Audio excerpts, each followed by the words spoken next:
I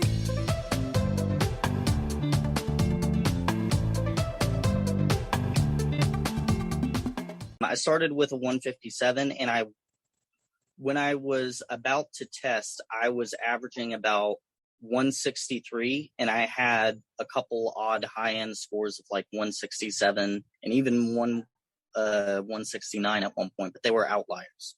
So when I finally took the test, I was pleasantly surprised and got back a 168. So it was at the higher end of where I thought I was going to be for a net, I think, 11-point improvement over my initial diagnostic. I came across one of your videos, and one of the things that I really liked about what you said was where you study from matters. The more I started studying and looking for external supplementary resources, particularly for logic games, I found out that it does matter.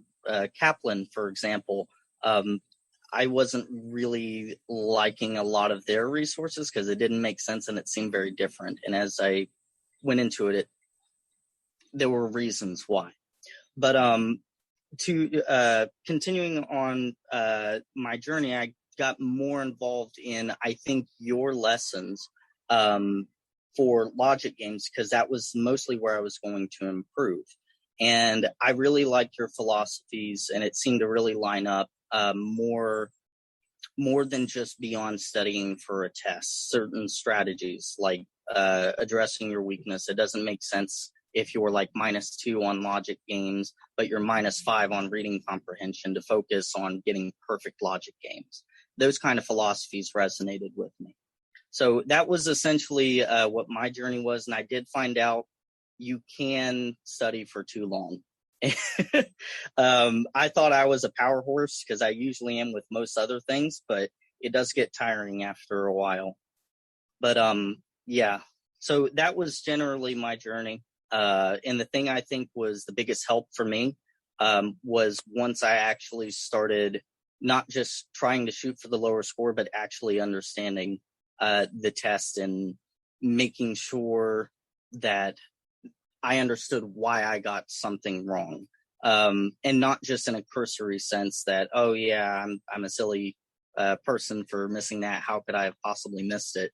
And I think the difficulty was in connecting, I missed this question and I'm never going to see it again. That was my initial thinking. So it was hard to find value in it, but the more time I spent with it, the more I understood the underlying logic behind it and saw how it connected to the future. And once I saw that, I started knocking them out. And my study time went down too, because I was missing less. That was the best thing, because I wouldn't spend all day on something. I would just miss like 5 to 8 questions. And I'd be like, oh, good, I only have to spend an hour on this now.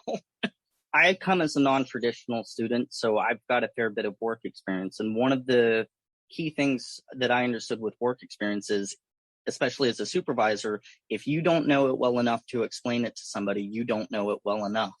And I found that to be true with the LSAT as well. Even with stuff I thought I already knew, I could think about it in different ways. So I really enjoyed hearing other people's struggles and trying to just help them through those struggles. Whether or not I was familiar with it didn't matter, because if I wasn't, I learned something new and learned to see something differently. And even if I was familiar with it, I could kind of reverse engineer it to where I could explain a concept to them. And that also helped me immensely because it was less intuitive. One thing about my LSAT experience that I did want to share that was two things actually that was unusual. One was with logic games. I was very confident in my logic games ability, and I was very consistently scoring within a -1 or -2 was what I ended up on. And when the test happened, the last game only had, I think, 4 or 5 questions. It was very short, and that made me nervous because I know how those games tend to be. They tend to be very difficult. And fortunately, it was the last one because I did not like bouncing around because it messed with my internal clock with timing these things. Because that was another big thing and your internal clock helps a lot because you know what feels. I got a feel for what was right amount of time to spend on something, and then I would just get Fortunately, I didn't have to do that a lot. But I got to the last section for logic games, and it was a game I had never seen before. It had elements that were similar to other games, but I couldn't get past the orientation question, which is the very first question, of course. And I would get the follow-up wrong, and I started to panic because I was like, how the heck am I missing this? This is worth like 20% of the logic game's grade. I'm going to find it. All these different thoughts. So I just stopped. I breathed for a second, allowed myself to just acknowledge the distraction and refocus. And it was killer because I only had about 4 minutes left to do these 5 questions. And I was like, well, I'll go with what it appears to me. I'm not going to try to overcomplicate it. And I finished question 1, didn't feel confident. Question 2, didn't feel confident, but I had to move on. And I got to question 3. And that question made sense and it seemed more simple. And then by the time I got to question 5, I felt, yeah, I got all of this. I completely understand what it's saying. And I knocked each one of them out in like 45 seconds. It was the fastest I've ever done a logic game.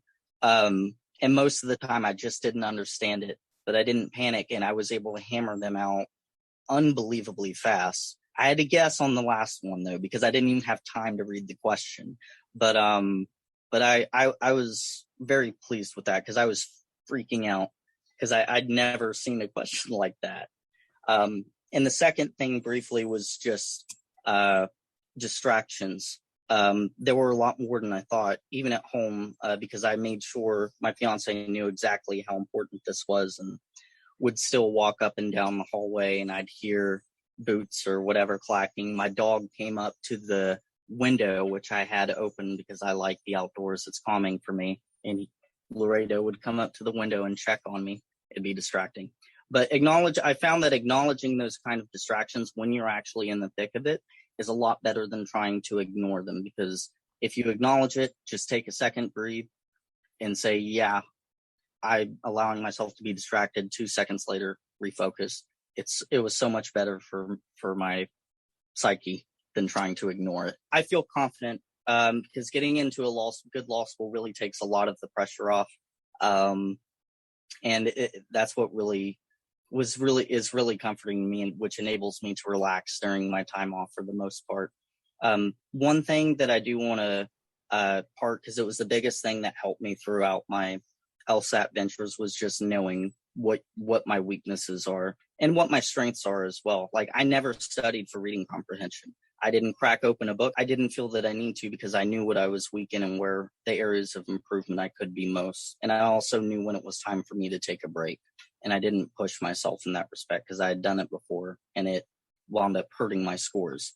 So knowing what your weaknesses and your strengths are, honestly, and addressing those are the biggest things that you can do to help out your score and your mental health as well, which is something you do have to take care of. Thanks for tuning into the show. Please subscribe if you haven't done so already to be notified of new episodes as I release them. And feel free to reach out if you need anything at all as you move forward with your prep. I'm happy to help however I can. In the meantime, I wish you all the best and take care.